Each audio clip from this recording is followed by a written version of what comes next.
दोस्तों, लेबनान में जंग जारी है। जी हां, हालांकि सीज फायर हो चुका है, लेकिन इसके बावजूद इजरायली फौज की तरफ से आए दिन हमले हो रहे हैं। कल 17 लोगों की जानें गई थी, आज भी 6 लोग मारे जा चुके हैं, ऐसी खबरें आ रही हैं। इस पर हमने सोचा कि क्यों ना मौका वारदात से किसी को शामिल किया जाए जो आपको हाल हकीकत बयां कर सके। We have with us Dr. Hisham Safiuddin, who is a historian. He is an associate professor of history of the modern Middle East at the University of British Columbia. He is also a Canada Research Chair, a published author, and a teacher.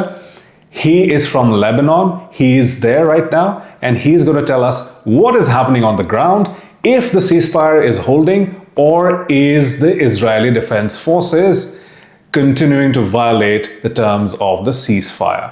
Let's welcome him. Hisham Safiuddin, thank you so much for making time. Welcome. Thank you for having me.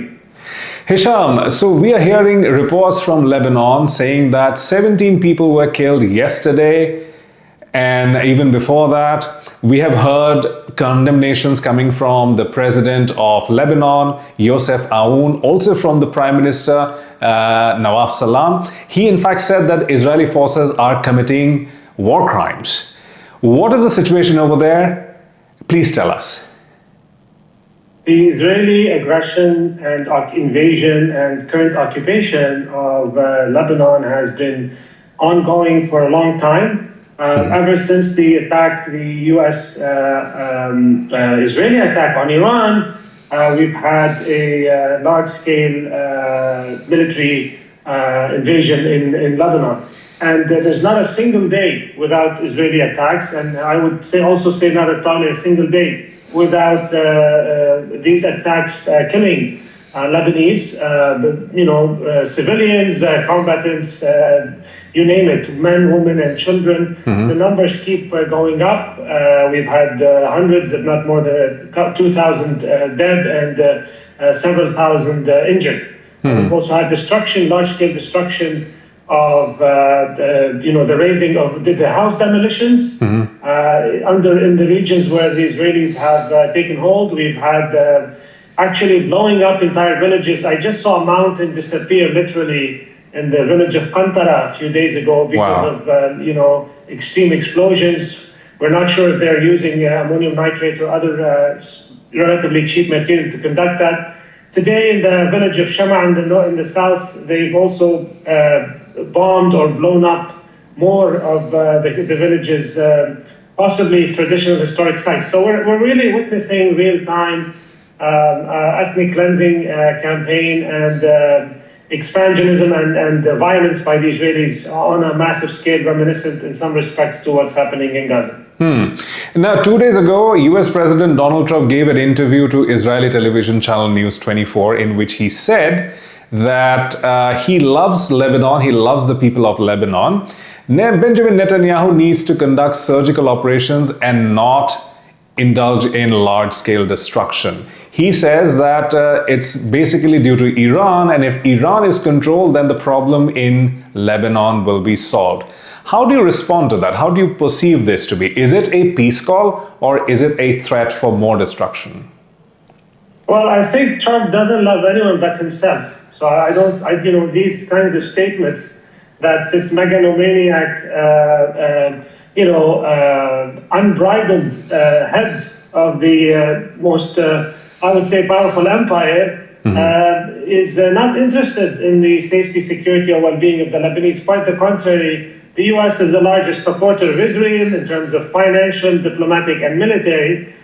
He definitely probably loves certain Lebanese elites who, like him, want to make Lebanon great again, so to speak, like the Lebanese ambassador who uttered the statement in the Oval Office when they met with their Israeli counterparts. But the thing is, Trump is pressuring Israel to not necessarily end its aggression against Lebanon, but to basically limit the escalation. Partly because the Iranians have placed a condition of sorts on the Americans that for them to reach an agreement with the Americans, they have to, the ceasefire has to include Lebanon. Also, as a reminder that Pakistan has indicated that the ceasefire in Lebanon was part of the arrangement that took place between the Iranians and the Americans. So what Trump is doing is trying perhaps to rein in Netanyahu to a certain extent, and the status or what I would describe today is not a cessation of hostilities. It's a redefinition of the rules of engagement. As a result of Iranian pressure, what we have is, rather than freedom of movement and mobility and attack by the Israelis across the entirety of Lebanon, including Beirut, we have a somehow sidelining Beirut, the capital, but keeping the southern front, active. So this is explaining. This explains what we're seeing in Lebanon, and obviously this constant ad hominem, ad nauseum blaming of Hezbollah is just a tactic to evade the real problem, which is the occupation and the aggression. Because for every occupation, we have resistance. That's a law of history. So you tackle the root. You don't tackle the symptoms, so to speak.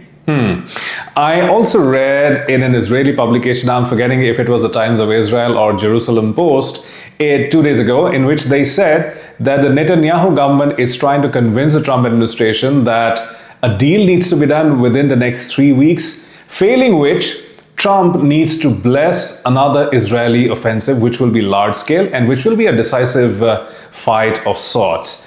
Now, and I would think that in some measure, these publications reflect the voice of the Israeli establishment. So going by this, it doesn't seem like that the Israelis really want some sort of a long-term solution over here, a long-term end to hostilities. Do you think they are trying to capture parts of Lebanon, if not the whole of it? We have heard these ultimatums, these superlative ultimatums, both by Trump and Netanyahu, anytime the war doesn't go the way they want. This is partly a scare tactic. This is partly a tactic of intimidation, because sometimes they're not necessarily capable of implementing it the way they like. But we have to take these threats seriously, because we know that they have in the past, both of them, taken very risky decisions to either launch or escalate war, and that has led to more death and destruction. The Israeli policy since October 7 has been, to go to your second point, and I'll go back to the first point, yes, Israel has harbored long-standing interest in acquiring Lebanese territory, partly because from the outset the Zionist project has not conceived, as a matter of fact, Palestine as a well-delineated territory. The Israeli basic laws does not even indicate the borders of modern-day Israel. So that's, most people maybe don't know that. And historically, whenever the Israelis have felt that the balance of power allows them to expand their territory or to consolidate the settler colony, they have done so. That doesn't mean that in some cases they have bartered land for some form of cessation of war, which is, for example, the case with Egypt. But that usually happens first after a certain loss, military loss, that kind of, shows them the limits of their power. And secondly, when they think that the gains from ceding some territory are much greater in terms of securing their settler colony than continuing the war. In the case of Lebanon, they don't have the same incentive they have with Egypt, because Egypt is a very powerful country historically, and sidelining Egypt or basically removing it from the conflict is a big gain. In the case of Lebanon, the real threat to them is, resistance, armed resistance. So they're doing everything to disarm the Lebanese people who are fighting. Now, they want a normalization treaty with Lebanon. They probably want a direct agreement with the Lebanese to also isolate the Lebanese front from the wars elsewhere. So that's why the Netanyahu wants to have a direct meeting with Iran. Also, by the way, this is a tactic of fomenting civil strife, because we know that a large segment of the Lebanese population does not want, they may not want to engage to continue resistance, armed resistance. but they certainly do not want to reach a treaty where they have to normalize with the same country that is actually exterminating them. So this is a way of sowing division between the Lebanese president and other political forces in the country that oppose this policy. So we have to think of Israel's policies in all these at all these levels. The last point I want to make is, although there's a lot of convergence between American and Israeli policy in the region, the Israelis are much more vested in the partition and destruction of the nation states around Israel, because that facilitates the ability of Israel to actually be the hegemon and the dominant power in the region. The Israelis are also, particularly the Netanyahu government, is interested in prolonging the war, because that means that they can somehow suppress any internal divisions within Israel. Whereas the United States, while largely sympathetic to Israel's project in the region, may at times prefer some form of stability, or may prefer the preservation of the territorial integrity of some of these states, so long as the regimes or the governments in these states are sympathetic to the US. So this is the margin where you might have this bit of disagreement between Washington and Tel Aviv. But we shouldn't over-exaggerate this difference. Now, of course, the Iranians, they in fact put their own ceasefire in jeopardy because they insisted that the same needs to be extended to Lebanon. And Israel was not willing to do that, but eventually there was a ceasefire, and on paper at least it is still holding. But we see that the Iranian ambassador was declared a persona non grata and pushed out of Lebanon. Hezbollah doesn't want the Lebanese government to engage with the Israelis. So who is really arguing for whom? Can you explain this conundrum for us? So first, it's not just Hezbollah who does not want these direct negotiations. There are, substantive political forces that are also opposed to the direct negotiations. Some of them are allies of Hezbollah, some of them are not necessarily close allies. So this is just to point out that quite often in the media, in the Western media, there's a lot of reduction of political opposition to Israel's politics to Hezbollah. Now, I think you're asking me about, maybe I kind of lost track of what was the exact question. So can you please repeat? Yes, no, so I was saying that, well, Iran was also arguing for Lebanon, because they in fact put their own ceasefire in jeopardy by insisting that the same needs to be extended to Lebanon. Unless Israel stops bombarding Lebanon, Iran is not going to hold its ceasefire with the United States. That's what they had said. But at the same time, we see that the Iranian ambassador to Lebanon was declared a persona non grata and sent back by Lebanon. And that indicates that the diplomatic relationship between the two countries is not holding. And Hezbollah is saying that, well, we don't want Lebanese government to negotiate with the Israelis. So it's a very complex sort of a situation. Iran wants to argue for Lebanon. Lebanon is pushing out the Iranian ambassador. Hezbollah doesn't want any kind of conversation. That's what I was asking. This is quite a conundrum, isn't it? How do you explain this to our audience? It's a political deadlock. Yeah.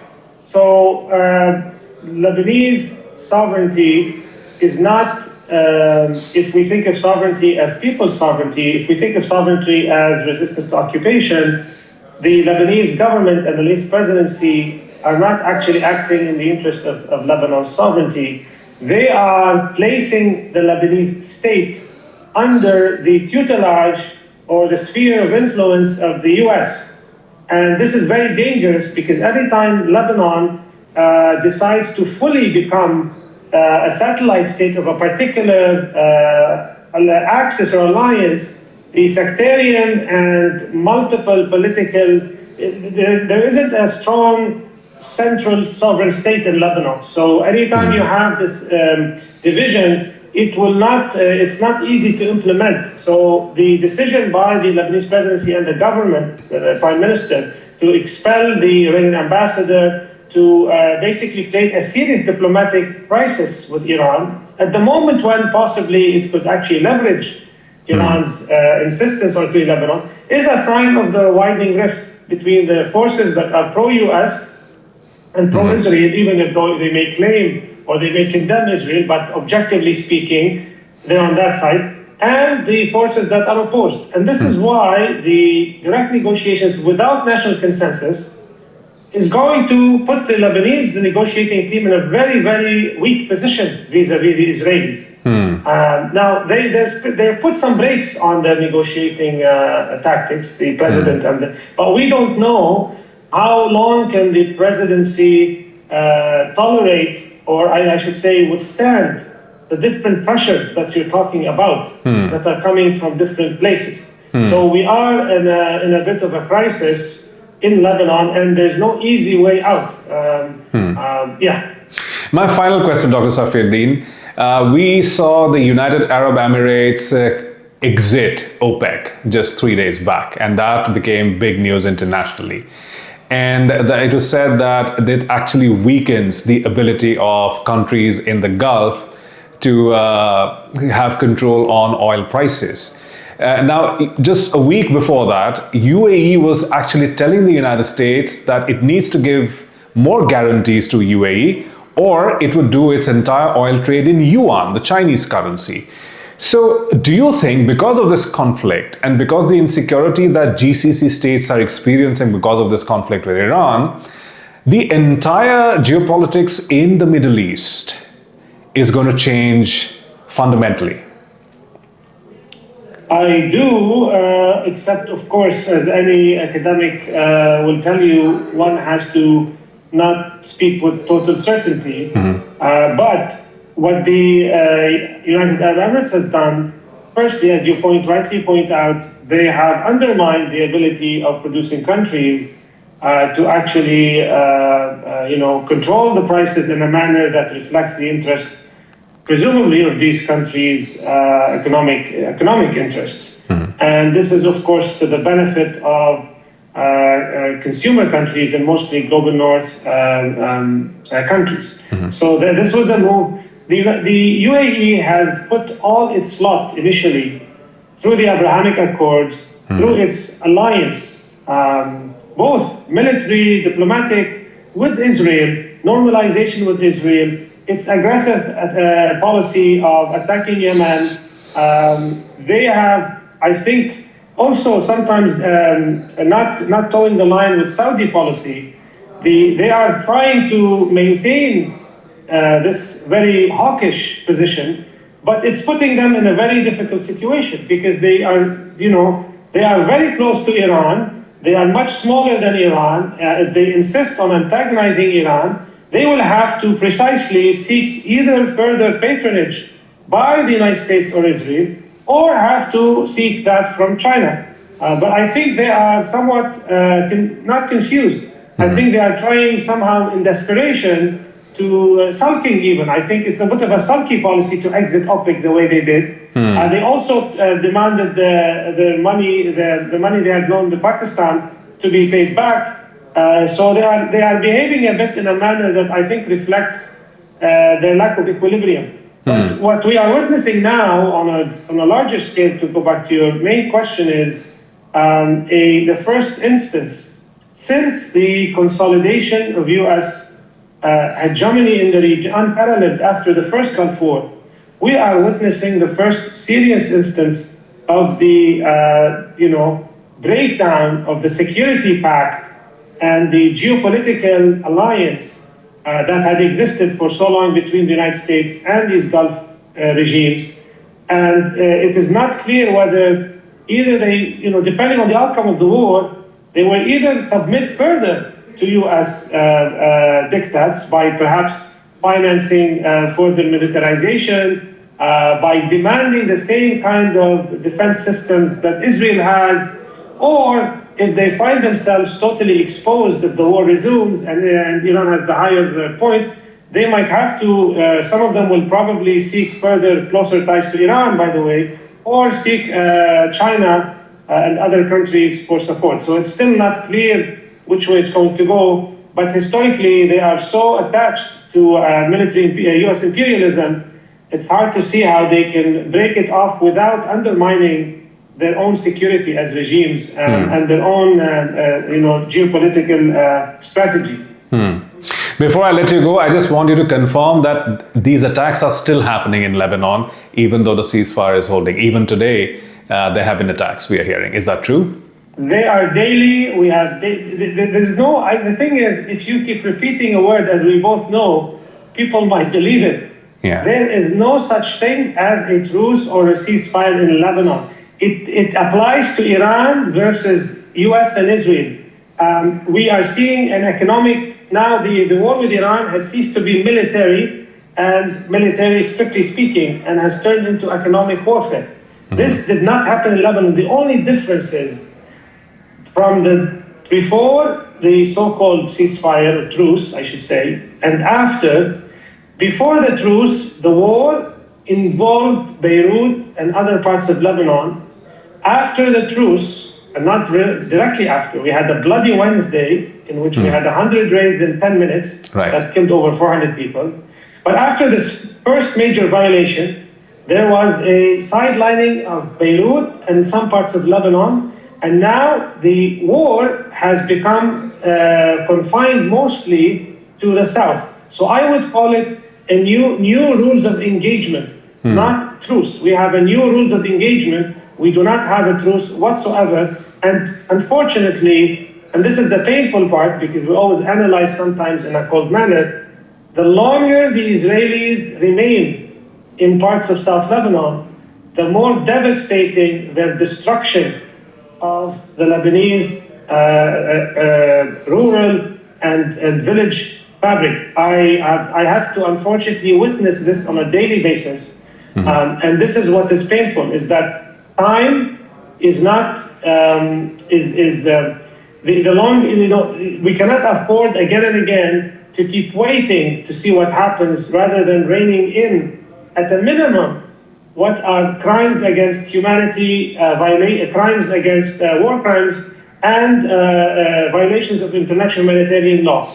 So I don't know where this will go, but every day means more people killed and means more destruction of more the gasification of South Lebanon. Well, I hope you stay safe and your loved ones stay safe. Dr. Hisham Safieddine, thank you so much for making time for us. We really appreciate it. Thank you for having me as always. दोस्तों, ये थे doctor Hisham Safiuddin, historian है, associate professor university of British Columbia Vancouver, और आप Canada research chair हैं in the history of the modern middle east. हमारे साथ जुड़े थे। कल के एपिसोड के लिए इजाजत दीजिए।